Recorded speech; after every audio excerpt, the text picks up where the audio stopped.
Welcome to this episode of Mainline Connect. My name is Jennifer Lynn Robinson, and my guest today is Susan Sandler, the principal of Partners for Leadership. Thank you for being here. Oh, it's great. It's a great honor. I'm so excited to have you on. So, we like to start the show talking about a topic that involves networking. And I know for a number of years, 12 years, you've worked with nonprofit leaders. And there's a lot of, worthwhile, as you know, nonprofits out there that are trying to get their name out and kind of gain awareness and visibility. How do you help people stand out, or what advice can you give for nonprofits as far as how they can stand out? Yeah, I just did a little bit of research, and there are about 1.5 million nonprofits in the United States. And a lot in this area, too, right? In this area. And about 65% of them have revenues of about $500,000 or less. Okay. So there are a lot of small nonprofits competing for small dollars.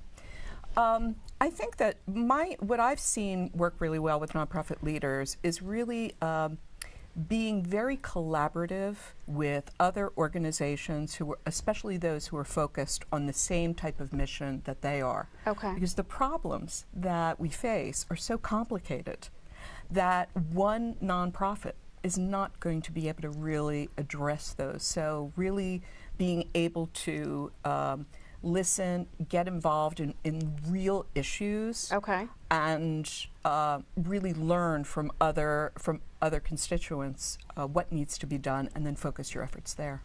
Okay. Yeah. I mean, I feel like some of the smaller nonprofits, maybe they would have a different philosophy in terms of they're fighting for the same resources. If they're a smaller, let's say they're a small cancer nonprofit, right? And there's 5 other areas, small cancer nonprofits that aren't the American Cancer Society or the Alex's Lemonade, which are bigger. Are they really going to want to collaborate with each other? Are they going to feel like it's taking away from their bottom line? What have you found? Well, I'm actually a board member of a very small nonprofit. Okay. And we're collaborating all the time. Yeah. The nonprofit is the Girls Justice League of Philadelphia.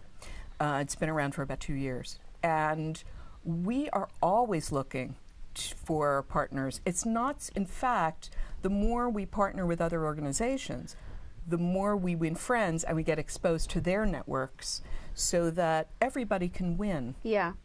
Yeah, I think much like any other career, not just the nonprofit field, people always feel like they shouldn't necessarily work with competitors and things like that, and the reality is much different, Yes. It can really be helpful to have people in your field that you can rely on, that you can refer to, that you can go to for expertise, and I'm sure it's not different for nonprofits. It's not different for nonprofits. Yeah. So, 2.5 years ago, you decided to form your business, Partners for Leadership. Right. Tell us about the business, and also why did you decide 2.5 years ago to get started on this journey? If it's okay with you, I'll answer the second question first. Whatever you'd like, yeah. Yeah, so I was in the for-profit sector for 15 years, and then I joined Big Brothers Big Sisters of America as the expert in organizational effectiveness. I didn't start out that way, but that's how I wound up.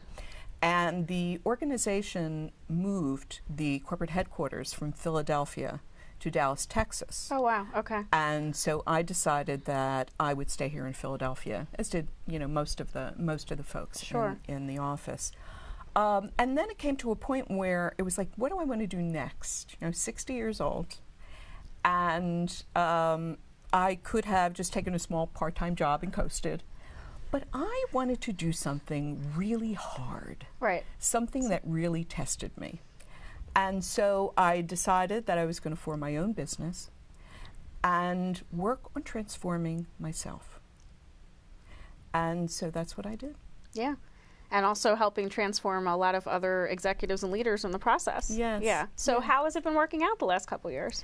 It's been very challenging and exciting at the same time. Yeah. It's not a there's not a regular pathway to do it, as you well know. Right, and it's not an upward slope that continues. Sometimes you're here, sometimes it goes up, sometimes you're back here, and that's just kind of the nature of the beast. I think being an entrepreneur. That's right. And and I also find that it's a process, just like any other self-transformation process, of learning what you really enjoy doing, where your gifts are, and finding a community that you can rely on for support and to learn from other people.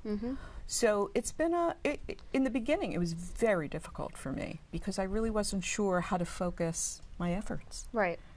And but it's come to a point where I'm very clear about who I'm meant to serve and how I want to run my business. And who would you say you focus on serving with your business? Yeah, in the beginning, what I decided to do was focus on working with nonprofit leaders who wanted to make a deeper impact. Okay. And as I began to do that, other difference makers began to approach me to be their thinking partner, to be their coach.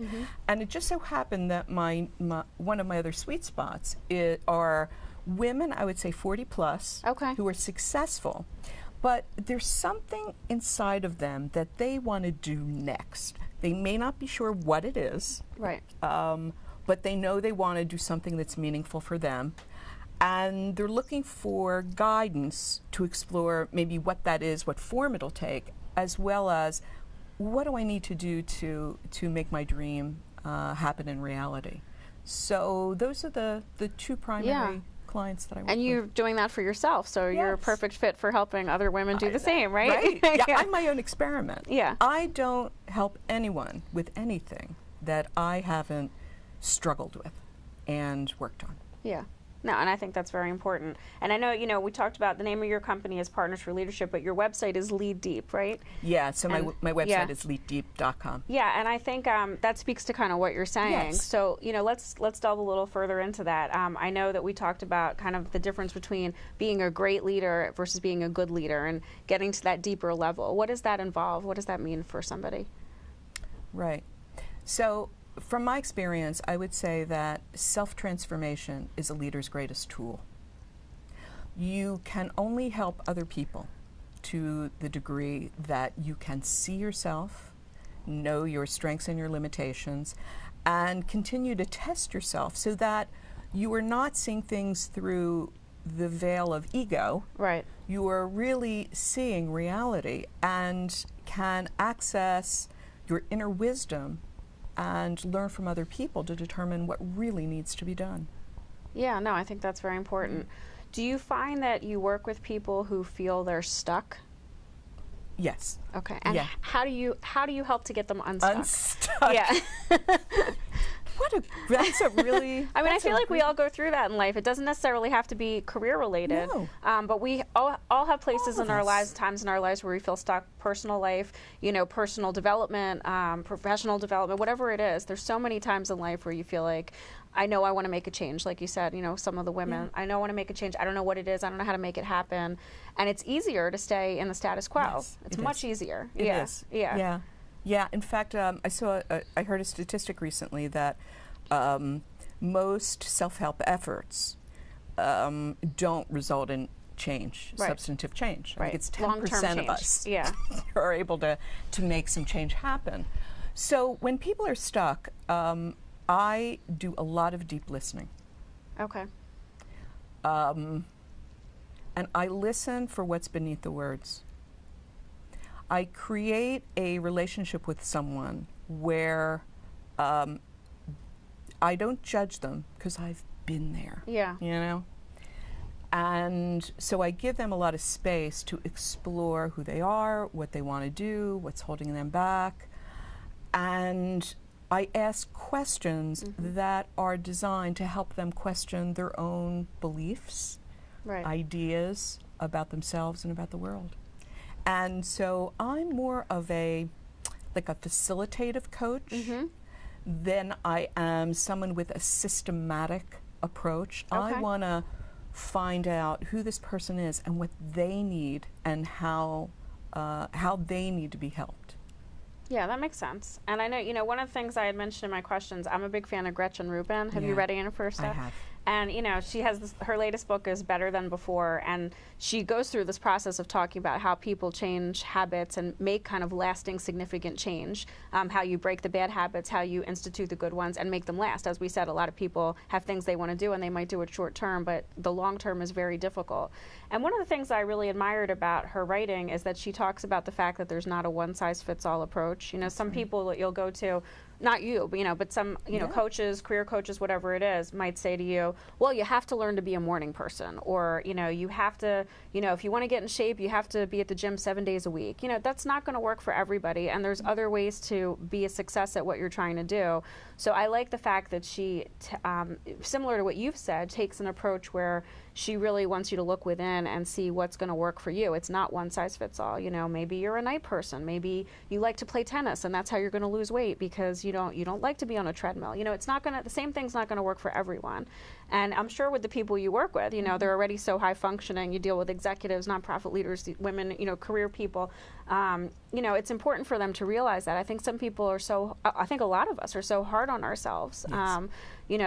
We look at other people doing things and we think, well, I need to do it that way, and I need to look like this and be this, and I need to have this kind of discipline. And not true, right? I mean, no. Yeah. No, yeah. I also think that we have to experiment with what works for us. Yeah. So that's what what I did in the first couple of years in my business, and actually in corporate life, and when I worked for a nonprofit, was you're always experimenting and trying things on for size. Right. And what makes change so difficult is actually the way we're wired, the way our brains are wired. Okay. Because we're hardwired for both connection and to be on the alert for danger. Okay. So this is a leftover from when the average lifespan was 31 years old. Right. And our very survival depended upon being accepted by our tribe. Well, always being in survival mode, this fight or flight phenomenon might be good when there's like real danger. Right. But it does not help us with thinking things through and with connection. So what happens is we move towards what's pleasurable, what's familiar, and we move away from discomfort. Of course. Right? Yeah. However, in order to accomplish big things, you have to learn how to be comfortable with discomfort. Yeah, and you also have to learn that you don't need anyone's approval. Yes. Right? Yeah. Yeah, and I think that's also a hard thing for a lot of people in different aspects of their life. Doesn't really matter what somebody over here thinks that you're doing. If it's what you want to be doing, you want to do it the best way that you know how, and not worry about that. Yeah. Yeah. Yeah. In fact, hug your haters. Yeah. Because we're not for everyone. Right. And that's fine. Thing. Yeah. I think that also comes with age, I would say. I think, when you're younger, you kind of have this idea, well, I want everybody to like me and I want to get along with everybody. And that's a great concept. But I think as you go older, you realize, well, not everybody has to like what I'm doing or like me, and I don't have to be friends with everybody, and I can just be polite and move on, and it's fine. Right. To be more conscious of your decisions. Right. And not see everything through our screen of fear. Yeah, yeah. So, I definitely want to talk about, I've looked, you have an amazing video on your website that you've done that focuses on your mother, Miriam, and the challenges that your family faced and how she changed, your whole life and the family dynamic. Would you talk about that a little? Yeah. Sure. One of the reasons that people, I think, resonate with my mother's story is that she was ordinary. So she was not incredibly intelligent, or she had a high school education. Right. She was the kind of person who would give me advice like, "Don't eat the skin on the chicken." Right. Right. So she was that kind of mom. But what happened was that she married a man, my father, who turned out to be broken. And this was, so I was born in 53. Okay. And I was the firstborn. So she married him with these high hopes because he was so intelligent and all this kind of stuff. But what happened was that when I was around 8 years old, my father lost his job. And then we lost our house. And then my father went crazy. And he had to be hospitalized, I think for 3 to 6 months. So we had no money, we had nowhere to live, and we moved in with my grandmother. And when my father did get out of the hospital to join us, he was just very negative and angry, and he took a lot of that out of my mother. And she became sort of like a shadowy figure. She gave us, she made sure we were fed, et cetera, but for the most part, he ruled the roost, and he was a hard person to be. But then, after 25 years of this, on her 50th birthday, she gave him an ultimatum. She said, for 25 years, it was your way. Right. Now it's going to be my way. She said, you could either do what I say and get medicated for your depression, or I'm leaving. Right. I think she had $1,000 saved. Yeah. But she was ready to follow through, it sounds like. She was determined. Yeah. Well, so she kind of put up with that circumstance for a long time. Yes. I mean, 25 years is a long time in somebody's life. Yeah. And how did that impact you? And you had siblings, or? Yeah, I have a younger brother. Yeah. Well, by that time, we had left home. Okay. In fact, I have a suspicion that that's what she was waiting for. I see. A lot of parents do that. A lot of, Yeah. And, you know, in those days, there wasn't the kind of mental health treatment there is now, and there was a lot of stigma, and women couldn't even get a mortgage. Yeah. So it was a really, really tough time to have that happen. Yeah, and so he agreed. Right. Well, what was the option, really, right? Yeah. The way she laid it out, I mean, that was, yeah. Yeah. So she went out and worked, right? And she had always worked, okay. Because she had to. Yeah. And but the following year, she worked for an attorney as a secretary, and a very wealthy client of his, Paul Harron Jr., approached her and asked her if, he said, I'm starting a new business, Miriam, and I'd like you to be my first employee. Okay. It means learning how to drive, because I just took a building in the suburbs. And he said, I need you to do it. I want you to do it. And she said, I don't know. I don't. She agreed. Mm-hmm. And so at age 51, she became the first employee of Harron Communications Corp., which was a cable company in 1976. Wow. Okay. And 20 years later, Paul Harron Jr. sold part of the business to Adelphia Cable for $1.3 billion cash. And to thank my mother, he gave her $1.3 million what a story. Cash and a new Cadillac. That's amazing. Yeah. Yeah. Wow. Yeah. I mean, it's a great story. And, you know, I had told you, you know, I think there's all parts of the story that we can relate to. But for me, you know, my mom had a lot of struggles. My parents split up, and she had everything going for her, but, you know, sometimes people don't see that. And I think she just went dramatically downhill physically and mentally. And I'm the oldest of 3 kids, and I think it's hard to watch, you know? Yes. I mean, just like you're saying with your father, I mean, it's hard to watch somebody kind of like give up, you know? Do you feel that when your mom kind of gave that kind of, you know, come to Jesus moment, you know, do you feel like it impacted your father to make changes, or just kind of say, okay, if this is what you want to do, that's fine, but he didn't really make changes? I'm curious kind of how that played out. Yeah. You know, it was interesting because he did make changes. He was still difficult until he died. Yeah. Actually, until 3 weeks before he died. But he went along with my mother, and he was very proud of her successes. Very proud of her. Yeah. And he was able to do a lot of things that he couldn't do before. He made friends, and they went on trips, and they had a different kind of lifestyle. So in that regard, he had a lot more hope, but he was still mentally ill. Right. But over the years, as he got older, he was able to make amends to my brother and I for how he treated us. Okay, yeah. And, you know, I mean, you always, when you're dealing with somebody with mental illness, it's tough because you realize it is an illness, you know. Yes. So as much as I'm sure you went through things and your brother went through things, it's, you know, your father was sick, and I'm sure you get that. But it's still hard, you know. It's still hard. Yeah, it's still hard. It's still hard. Yeah. And it's okay to say it's still hard, and it still has the impact. Yeah. It still has an impact, even though you know that your parent, or even believe that your parent is doing the best they can with what life has handed them, it still has an impact on your life and gives you wounds that you need to deal with. Yeah. So, you know, we're talking about this video, and basically you put yourself out there, told your whole family story in a very impactful talk. What led you to decide to do that? Oh, my.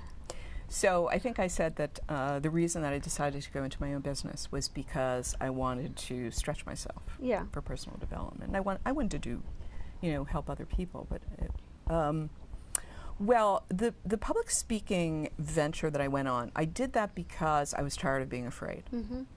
So I actually, even though I was a singer when I was a kid, I was a professional singer, and I facilitate groups and all of that, but there was something about getting up on a stage and telling a story that was mine. That was personal. That was personal. Right.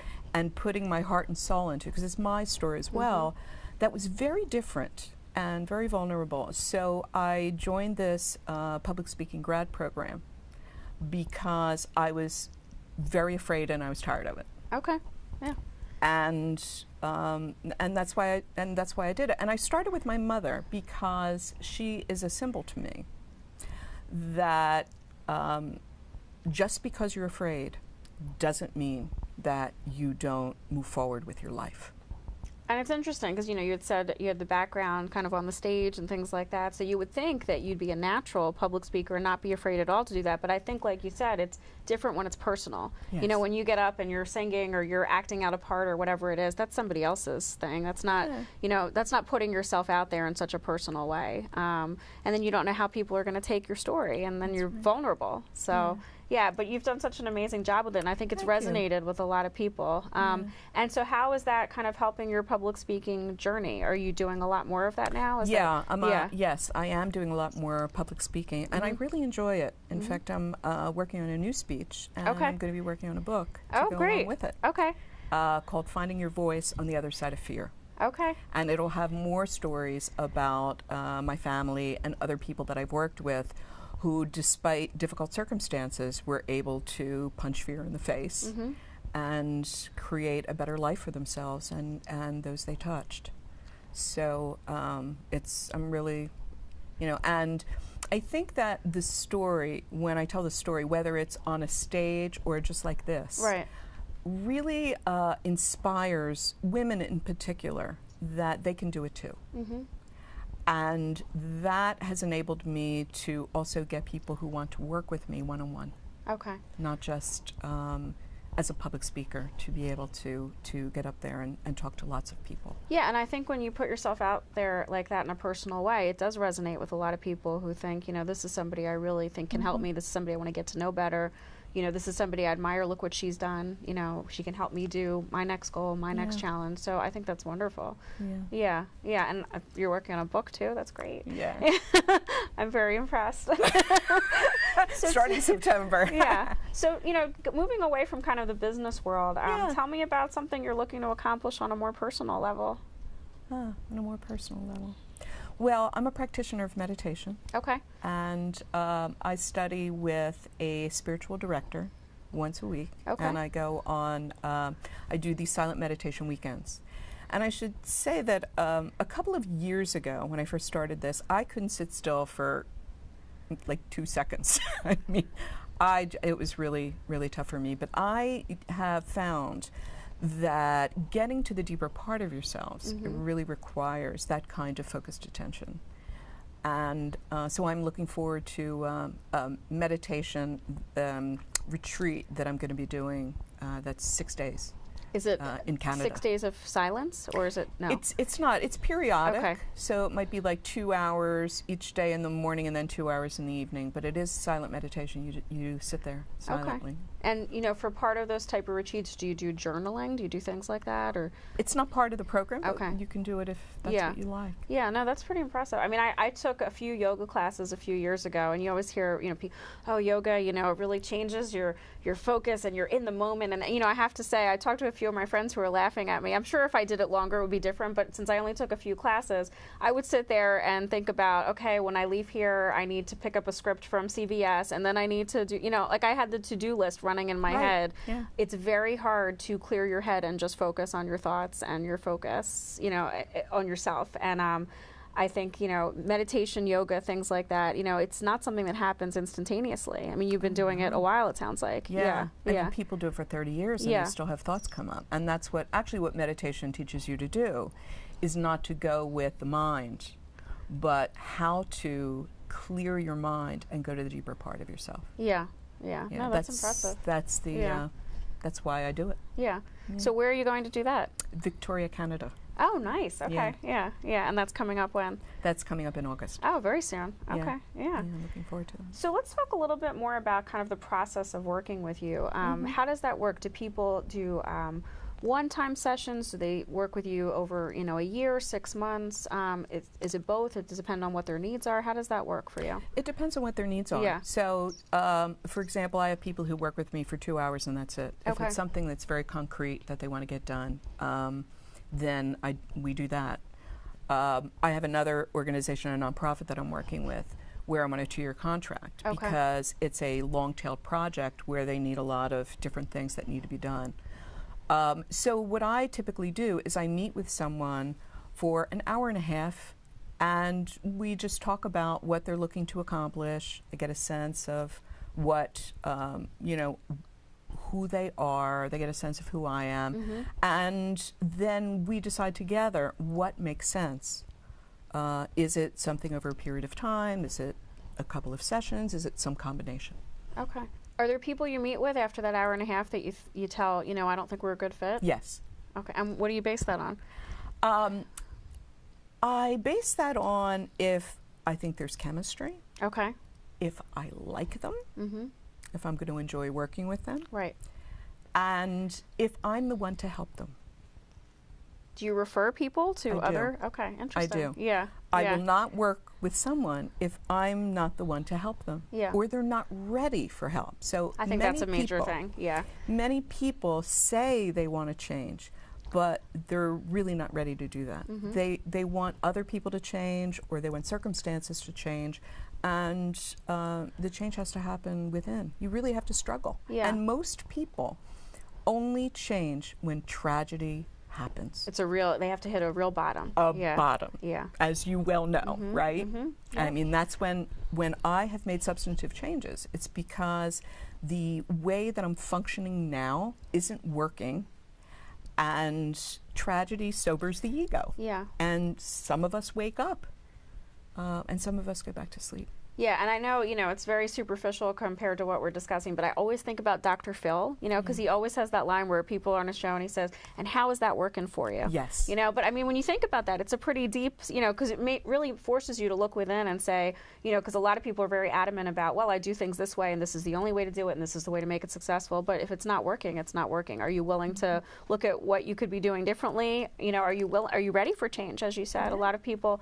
are not. And so after that hour and a half, if you see that somebody's really not ready for change, do you feel that you have people that come back to you that say, I know when we met, 6 months ago, you said I wasn't ready to change, now I'm ready? Yes. Do you have that happen? Yes. Yeah.